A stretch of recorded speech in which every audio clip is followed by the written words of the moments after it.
Guys, आज हम start करते हैं कुछ शासन व्यवस्था के बारे में बात करेंगे। जैसे कि पिछली वीडियो में हमने अधिनायकवादी शासन प्रणाली क्या होती है, वो किस टाइप का शासन होता है, उस बारे में डिस्कस किया था।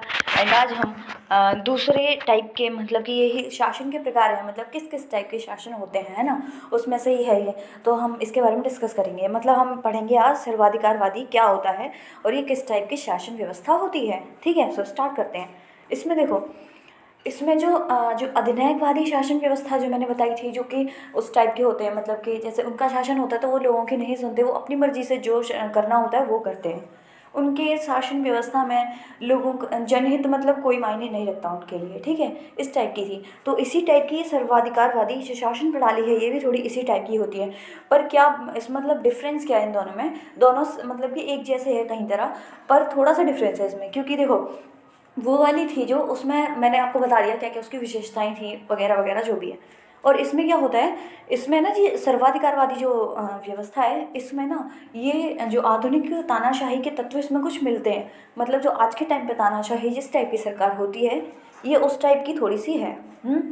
समझ आया मैं क्या कहना चाह रही हूँ? देखो, सर्वाधिकारवादी जो व्यवस्था होती है, इसमें आधुनिक तानाशाह के तत्व पाए जाते हैं, क्योंकि इसमें सरकार की समस्त शक्तियों का केंद्रीकरण होता है। इसमें ये नहीं है कि सत्ता एक ही हाथ में है, ऐसा कुछ नहीं है। इसमें क्या होता है कि जैसे शक्तियों जैसे कि अलग अलग शक्तियाँ दी जाती हैं हर किसी को, पर जो केंद्र के पास होता है ना, वो केंद्रीकरण होता है। मतलब केंद्र को ज़्यादा कुछ होता है, ज़्यादा शक्तियाँ उसके पास होती है, तो वो सबों को केंद्रीकरण कर लेता है शक्तियों का। ठीक है, इसी टाइप की ये सरकार होती है। मतलब तानाशाह के तत्व इसमें मौजूद होते हैं, उस टाइप की होती है सरकार। समझ में आया?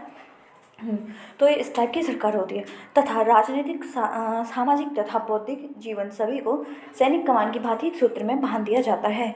मतलब सबों पे मतलब केंद्रीकरण होता है। मतलब जैसे हमारी केंद्र की सरकार है और राज्य सरकारें होती हैं, पर अगर केंद्र में कुछ ऐसा व्यक्ति आ जाए जो उनका गलत यूज़ करने लग जाए, तो केंद्रीकरण मतलब जो शक्तियों का ना, मोस्ट ऑफ द पावर जो होती है वो केंद्र के पास होती है। ठीक है, और वो उसको इस टाइप से केंद्रीकरण करता है कि वो अपनी मतलब अपनी मनमर्जी चलाता है, तानाशाह टाइप। ठीक है, इस टाइप से।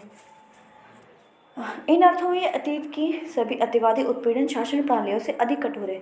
मतलब ये जो शासन प्रणाली है, जो अतीत में जो शासन प्रणालियाँ होती थी ना उत्पीड़न वाली, जिससे कि लोगों को नुकसान पहुंचता था, ये उससे भी अधिक कठोर होती है। ठीक है, सर्वाधिकार का जनसाधारण की गतिविधि पर अबाध नियंत्रण होता है। मतलब कि मतलब लोग होती है, जनता होते हैं, है ना, उनकी गतिविधि पर इनका नियंत्रण होता है अच्छे से। मतलब कि वो कुछ ऐसा वैसा नहीं कर सकते, एक तरह से ये है। ठीक है, जैसे तानाशाह मतलब जैसे देशों में तानाशाही सरकारें होती हैं, जैसे कि चीन का आप उदाहरण दे सकते हो, है ना, वहाँ पर भी इसी टाइप की सरकार है। तो ना मतलब अगर वो चाहे तो, अगर मतलब कि सरकार चाहे तो जनता को बिल्कुल भी नहीं सुनेगी, जो अपनी मन मर्जी होगी वही चलाएगी। ठीक है, इस टाइप का होता है। इस अर्थ में सर्वाधिकारवादी वास्तव में 20वीं शताब्दी की ही देन है। इन शब्दों का प्रयोग दो विश्व युद्ध के अंतराल की तीसरी अतिवादी प्रणाली के रूप में किया जाता है। वह इटली की फांसी सरकार, नवीन नाथसी सरकार तथा सोवियत संघ का स्टालिन। मतलब ये जो ये सरकारें बताई गई हैं, ये इस टाइप की सरकार है। जैसे कि इटली की फांसी सरकार थी, इस टाइप की सरकार होती है सर्वाधिकारवादी। ठीक है, हाँ, सोवियत संघ का स्टालिन जो था, आपने स्टालिन के बारे में पढ़ा होगा कि उसने कैसे कैसे रूल्स लाए थे, किस टाइप का था। तो उसी टाइप की सर्वाधिकारवादी सरकार होती है हमारी। आगे करते हैं।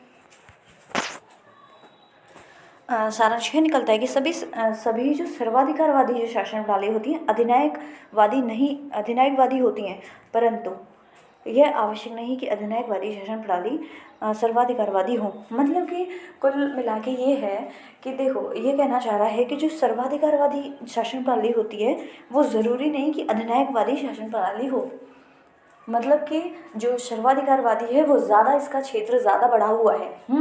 और इसी के अंदर मतलब, या इसके हिस्से में हम कह सकते हैं, इसके हिस्से में अधिनायकवादी शासन प्रणाली आ सकती है। ठीक है, पर ज़रूरी नहीं है कि अधिनायकवादी शासन प्रणाली के अंदर ये सर्वाधिकारवादी शासन प्रणाली आए। समझ में आया? इस क्षेत्र किसका ज़्यादा बड़ा है? सर्वाधिकारवादी का। ठीक है, उसका थोड़ा क्षेत्र कम है, इसीलिए थोड़ा सा इसमें डिफरेंस आ जाता है। इतना सा ही था, है ना? आई थिंक समझ आया होगा। अधिनायक शासन प्रणाली, विपक्ष तथा राजनीतिक सुनता।